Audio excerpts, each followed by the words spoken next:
So I finally saw Solo, a Star Wars story. Was it legitimately bad? Or was it just a lot of post-Last Jedi hangover? Let's find out.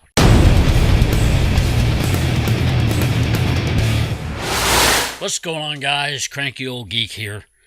And as I said, I finally saw Solo, hopped down to the Red Box last weekend, and had an opportunity to check it out.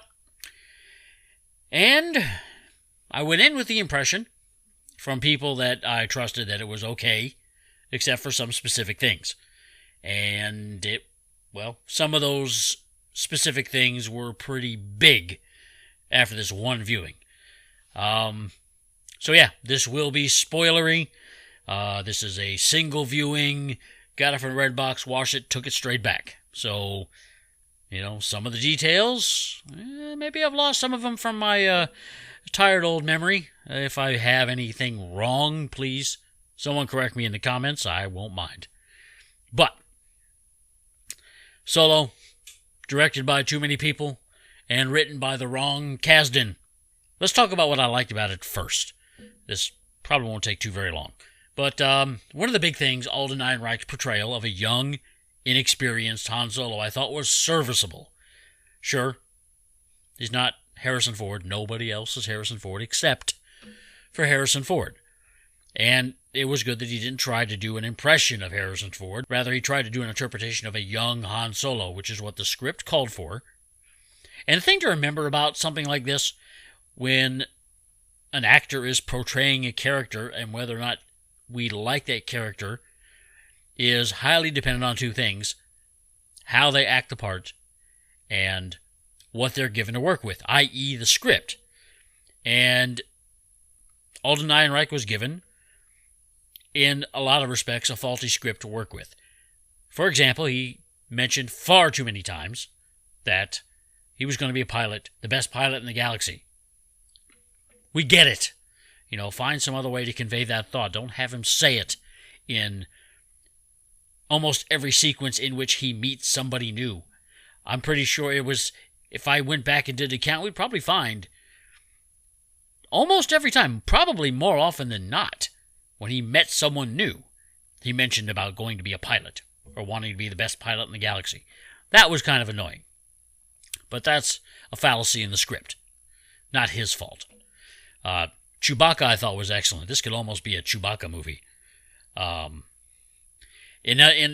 with all due respect to Peter Mayhew, I know he's, especially as he got older, he got very physically limited. It was refreshing to see Chewbacca that could do a lot of physical things on screen. This Chewbacca, he kicked quite a bit of ass. And I enjoyed seeing that quite a bit. Wookiees can be aggressive, and we got a good portrayal of Chewbacca, in my opinion, from that actor. The actor has a weird name. It escapes me at this moment. I apologize to him, but I thought he did a good job. Donald Glover is Lando. Again, this is Lando much earlier than we had met him in first met him in Empire Strikes Back, and pretty good. Yeah, I thought the character, I thought he did pretty well as a Lando character. I have no real complaints. And now going in, I had heard a lot about the Lando pansexual thing. And unless I missed it, maybe I got up to go pee or something while the movie was running, I don't know. That on film wasn't really presented. That's the word I'm looking for. I didn't really see that. We know he has, some weird, affection or attraction to L3, but I don't remember seeing anything about him wanting to, or be willing to, have a coitus with anything he felt like. I'm glad that wasn't something prominent. That would have been very, very bad. L3, much like everybody else, didn't care for the character of L3. I am glad L3 didn't have that much screen time, because she got really, really annoying, in my opinion. And I didn't shed too many tears. None at all, as a matter of fact, when she got shot up. Although putting her memory core, into the Falcon, I thought was a pretty good thing to do. Nice little plot element. It kind of lends back to why 3PO said in Empire that the ship has a most peculiar dialect. So, I mean, that was nice. But, those things that I liked aside,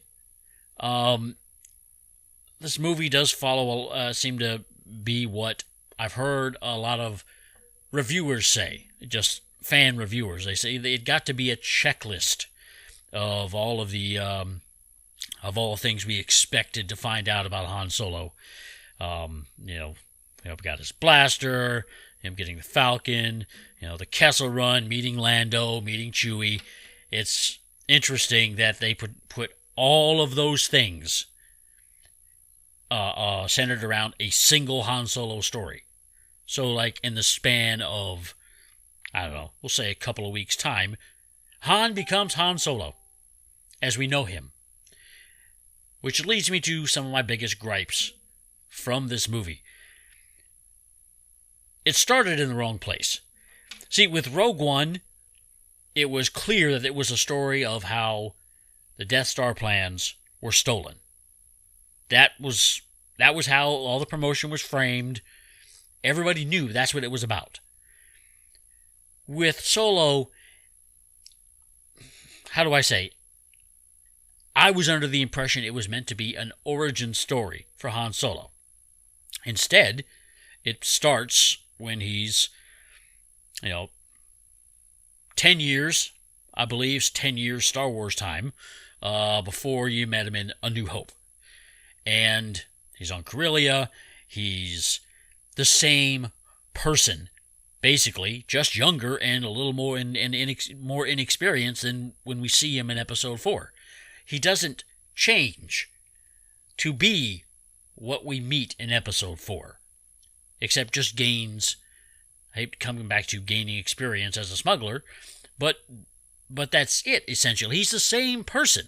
Smart-ass mouth, doing jobs, looking for the big score. In this case, at the beginning, he's looking for the right score, so to speak, to be able to get a ship and get he and Kira off of Corellia. He's a smuggler with a heart of gold. That sounds cliche, but that's what the Han Solo character is. And he's the same person 10 years before we meet him for the first time in Episode 4. This movie should have been framed more like, as the story of the Kessel Run, in my opinion. If that is what audiences were told it was going to be, and then you start it a little bit later, I think starting with the heist, already being with Tobias Beckett and having been there a while, as just telling the story of the Kessel Run, I think that is a good place for this movie to have started. And obviously that's not how it went. So, I don't know, that's the biggest issue with this film. The Kessel Run itself was, exciting. That mall monster inside the maelstrom. Yeah, the monster sucked. That didn't need to be there. The gravity well by itself probably would have been enough.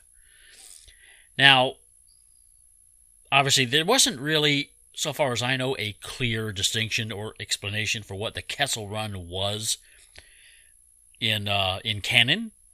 So far as I know, I didn't read a lot of the Expanded Universe books.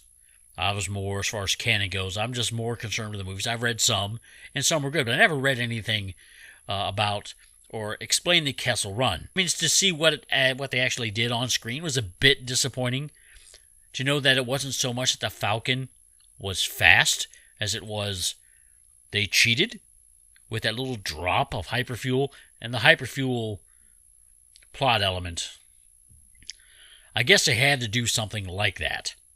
I'm sorry, getting off topic, but I guess they had to do something like that with for what Han was smuggling or what they're doing on the Kessel Run, because, the spice mines of Kessel, the spice is, a drug, And if Han was running spice in the Kessel Run, well, that would make Han a drug runner, and that's not good for Disney's image or for what, people's impression of the smuggler with a heart of gold would be. So I wish there could have been something else besides hyperfuel, but, whatever. So long story short, with regards to the Kessel Run, it is an urban legend in the Star Wars universe among the inhabitants of the galaxy. And like most urban legends, what you know about it versus what actually happened, the facts are usually, inflated or altered or, So yeah, it makes sense that, what was actually done was a cheat. And, I guess I can get behind that, knowing that the Kessel Run is an urban legend among the population. Of course, Han was bragging about it afterwards. Again, it goes back to him bragging about being the best pilot in the galaxy, too. That wasn't a good, that wasn't good piloting. That was, they cheated. So to be perfectly honest, to sum up, if you have seen the Honest trailer that came out recently over on the Honest Trailers channel for Solo, that is probably the best, the most entertaining, simple roundup for what this movie is. Because they did go and check off boxes. And what the hell? There's no purpose for those damn dice. Han stole the dice. And they had no significance whatsoever. He didn't use them to win the Falcon like a lot of people thought. And the whole card game for the Falcon, I will credit the Ron Howard with that sequence, the initial sabacc game where the Falcon was up for grabs, and have Han lose it because Lando cheated. And then later, Han tracks him down. They do another game.